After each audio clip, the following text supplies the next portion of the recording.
আচ্ছা, আসসালামু আলাইকুম। দেখো যে আজকে আমরা শুরু করবো হলো ফলকের প্রথমে আকৃতি আছে। আকৃতি আসে না পরীক্ষায়, কেমন কেমন আকৃতি, লম্বা হতে পারে, ডিম্বাকার হতে পারে, হৃৎপিণ্ড আকার হতে পারে, এইগুলা। আচ্ছা, আসে কোথা থেকে? এখান থেকে মূলত পত্রফলকের ভিনেশন। ভেন মানে শিরা, তাই না? ভেন মানে শিরা।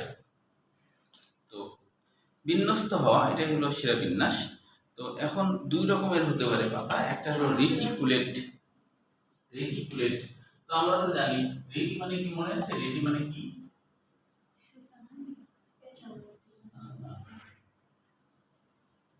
বলো তো, কে পারবা? রেটি মানে কি? রেটি আর কুলেট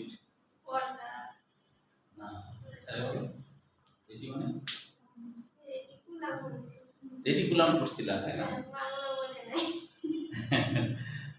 মনে আছে? এই আরে পারছে। আজকে পরীক্ষা থাকলে তো তোমার ডিএমসি কনফার্ম হয়ে যেত, তো কিন্তু আজকে পরীক্ষা নাই, পারছে। দেখো রেটি মানে জালিকাকার, রেটি মানে জালিকাকার, জালিকাকার।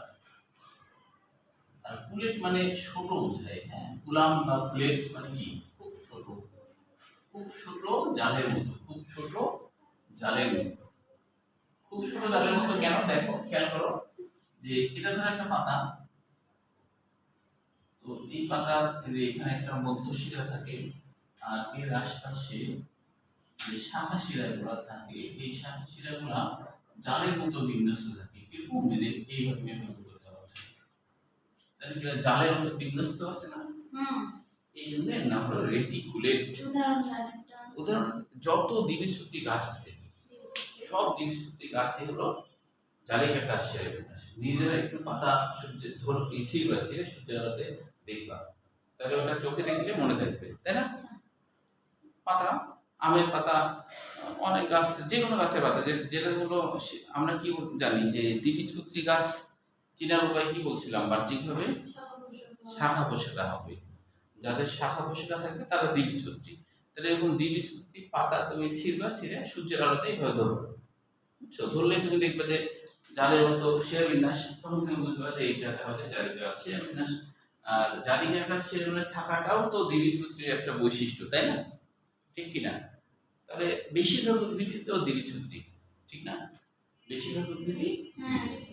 তাহলে হ্যাঁ, আচ্ছা, তবে ব্যতিক্রম তো সবকিছুরই থাকে, তাই না? তো এখানে একটা ব্যতিক্রম আছে, অন্য বইয়ে আছে, এটা একটু লিখে নাও। সেটা হলো, ব্যতিক্রম হলো একবীজপত্রী উদ্ভিদ, কচু আর কুমারিকা। ব্যতিক্রম এটা। হ্যাঁ, রেটিকুলেট তো আসলে কি বললাম, দ্বিবীজপত্রীর একটা বৈশিষ্ট্য, দ্বিবীজপত্রীর বৈশিষ্ট্য, কিন্তু ব্যতিক্রম ব্যতিক্রম। এবার সম্মিলিত করে কোশ্চেন আছে, তাই না? এটাই ভালো হয়েছে। আজকে ইংলিশ কোশ্চেন তো দেখলাম, ভালোই হয়েছে, সহজ হয়েছে। কিন্তু ওই যে প্রথম পত্র, মানে বাংলা প্রথম পত্রের এমসিকিউটা একটু বহুপদীগুলো একটু হার্ড ছিল।